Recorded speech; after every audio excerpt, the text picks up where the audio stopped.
السلام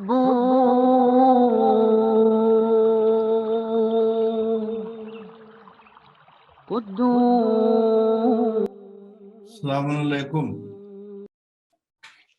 وعلیکم السلام. وعلیکم السلام اعوذ ورحمۃ باللہ اللہ من الشیطان وبرکاتہ. الرجیم. بسم اللہ الرحمن الرحیم. نحمدہ و نصلی علی رسولہ الکریم وعلی الطیبین الطاہرین المعصومین. تاریخ اسلام میں پیغمبر اسلام صلی اللہ علیہ وآلہ وسلم کے حالات زندگی آپ کے سامنے پیش کیے جا رہے ہیں.